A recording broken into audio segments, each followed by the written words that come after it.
Hayye dhaggeeffattoota keenya nagaa waaqayyo isiniif haa ta'u bakka jirtanitti jechuudhaan abbaan kan oomishaa dhufeera jechuudha. Kun har'a jechuudha xinnoo isin kofalchisuun barbaada. Kolfa jechuudha. Dhalli namaa jechuudha hojjechuutu irra jira. Guyyaa guyyaatti jechuudha waa dalagu sammuunsaa itti yaaduutu jira. Fakkeenya fudhachuu dandeenya. Biillaan tokko jechuudha biillaan baay'ee qaramee taa'ee biillaan sirriitti qaramee taa'ee jechuudha. Qaramee taa'ee hin mata. Waggaa lama ta'ee biillaan sun qarrisaan jiru jechuudha. Biillaan sun ligdaa'ee hini dooma jechuudha. Namni illee akkasuma guyyaa guyyaatti waan hojjetu yaadee hojjechuutu irra jira jechuudha.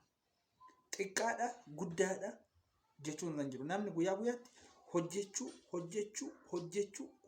irra jira jechuudha. Keessumattuu shamarran keenya jechuudha karaa hojii baay'ee nu boonsitu dhiira keenya xinnoo sannafa jechuudha. Anillee abbaan kakushaa garuu hojiif yaa'u na beektoni kaameessadha. Kaamettiidha. Abbaan koo durii dubartii boosetti malee kosii ganama haruu dhiira boosicha malee dallaa ganama ijaaruudha. Dubartiin ganama biroo kaatee mana ishee yeroo kosii ishee xaxxaragattu namatti tola jechuudha. Abbaan manaa dallaa ijaara yeroo ol seenu manni bareeda haara itti taate jechuudha. Haara nama haara itti taate. Mannis haara itti ta'a niitinis haara itti taate. Ishumti wajjin bulee ka'ee haara itti taate manni ishee xaxxaragdee fo'aa dammaquma gootee ixaana kana aarstee gara dubartoota baadiyyaa beektu wanta aaru kana hin jaallatu moq dammaq go'anii jechuudha. Inni eegu fakkeenyaaf naannoo baadiyyaatti waan ulatan jira jechuudha. Qayya jedhama naannoo keenyatti dubartoonni hin ulatu. Dubartiin qayya sanarra yeroo ulattu waan addaatti hidhameetti yaadama jechuudha. Egaa kana caalaa dubbachuun barbaadu egaa har'a maan irratti isin buusuu barbaade seetanii gara biraa jechuudha. Hojii irratti xiyyeeffadha. Hojii irratti oduu irratti hin xiyyeeffatina. Oduu akka warra tiiktookii kana tak jechaa oolina. Oduu tak. Tiiktookiin kun biyya balleessaa jirti jechuudha. Dubartoonni shunkurtiin gubachaa jira. Dhiironni baay'een mamalkachaa iyyata galchaa jiru. Otoo isaan tiiktookii takattakanii shunkurtiin gubataa jira. Biddeen irratti goggogaa jira. Waxiin irratti goggogaa jira. Jedhanii mamalkachaa baay'ee kunoo jechuudha. TikTokiin nama baay'ee balleesseera. Dhirsa nama baay'ee qalbii isaa buutti ka'eera. Dhirsa nama baay'ee dubartoonni baay'ee filtarii ajaa'ibaa sanaaf filtar of godhanii gaafa isaan dhufan jechuudha. Dhiirri akkanuma ijatti babaasa jechuudha. Dubartiin niitii qabu ijatti babaasa jechuudha. Kanaaf TikTokiin irraa cufamu. TikTokii nurraa dhaabaa dubartoonni sanafaa jira. Dhugaa dubbachuuf jechuudha namni akkatti qo'annuulee dhabna jechuudha. Duraanii amma wanta tokko nan ibsa amma iddoo tiiktookii dhufe xiqqooma tiiktookii ilaalee baay'een jedhe sa'aatii koo yeroo baay'ee nan ofitti hin dhaara jechuudha. Tiiktookiin sirrii miti. Ani amma xiqqooma ilaaleen baay'een waa hojjedha.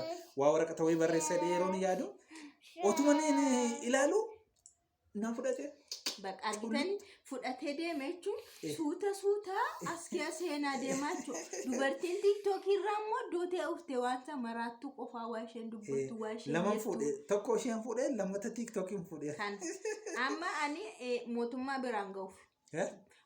biraan ga'uufi tiiktookiin akka nurra cufamu qoqqobbiin tiiktookii irra kaa'amu. YouTubein waan rakkoo uumu miti. Isheen daqiiqaa fudhan. Inni waan baay'ee ergaa baay'ee dabarsa waan ta'eef nama balleessu akkasuma jenna jechuudha. Gaaf tokko immoo jechuudha jaarsi tokko makiinaa oofa jechuudha. Makiinaa oofa magaalaa kana keessatti egaa dubartoota hin beektu dubartoonni hin jiru jechuudha. Dubartoonni yaa'u akka shalabbee ta'an hin jiru jechuudha. Makiinaa faazer jettiin makiinaa harkatti baadde. Maal gosii godhu jedhe lifti naa kenna amma achitti amma goode sanatti. Ani ko fooqiin oofame miti konkolaataan oofamade. Akkamitti lifti naa kennan jetti. Ani ko fooqiin oofame miti konkolaataan oofamade jedheedha. Jaarsi kanaaf ani egaa yaa'u lama fuudhee tiiktookiin fuudhee miti jaartii makoo isumaan fuudhee jechuu barbaade. Amma tiiktookii fuudhe lama jechuun tiiktookii keessa immoo wanti fuudhamu jira waan anammoo sodaadhee ammuma waan of sodaadhee fi mootummaa biraan nagaa sheer godhaati. Gabaas jala ballee. Namni akka gorra akkatan tiiktookii isa sinirra mudhachuu beeka. Dafaa sheer godha mootummaa biraan gaa mootummaan fala. Kanaan duras mootummaan keenya tiiktookii himateera. Dhageen gurraa qaba. Yuutuubiillee himanne yuutuubiidhaan waan biraa jedhe tiiktookii garuu baay'ee himateera. Maal jechuudha?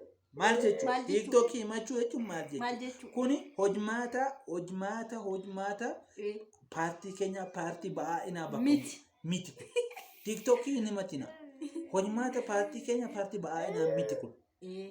TikTokiin akkan himatamne. Ani nan jaala TikTokii paartii kooti miidiyaa kooti TikTokiin miidiyaa kooti hojii kooti TikTokii ilaaluun baay'ee waan nan jaala'uuf paartii keenya wajjin akka walitti nan buufne.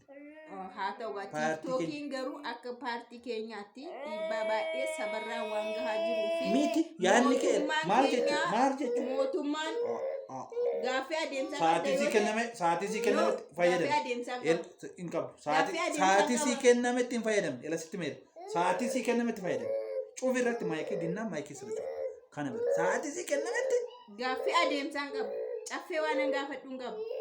Sa'aatii sii kennametti waan hin fayyadamneef caffeen kanaa booda sa'aatii siin ganna hojii qaba caffeen hojii biyyaa gaggeessa jira yaada nam tokko gaggeessa jira hojmaata paartii keenya keessatti kun hin jiru kana baruu sirra jira TikTokiin itti saddaqa jechuudha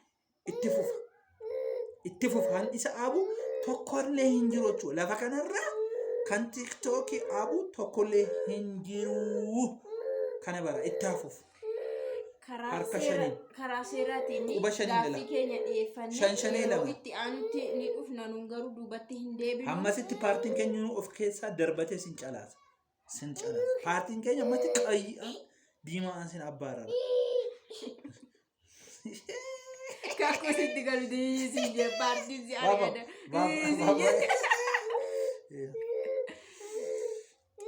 Nugaa kana caalaa yemmuu hordofaa. Like, share, comment nu godha, subscribe nu godha. Subscribe keenya hin xiqqaatti cancan nu godhame cancan achitti nu dhidhiiba xaq nu godha quba lama xaq. Takka subscribe godha takka immoo akka dubbiin keenya sin bira gahuuf xaq nu godha. Kana caala sin galateeffannaa guyyaa gaarii hojmaata bara haaraatiin walitti deebina.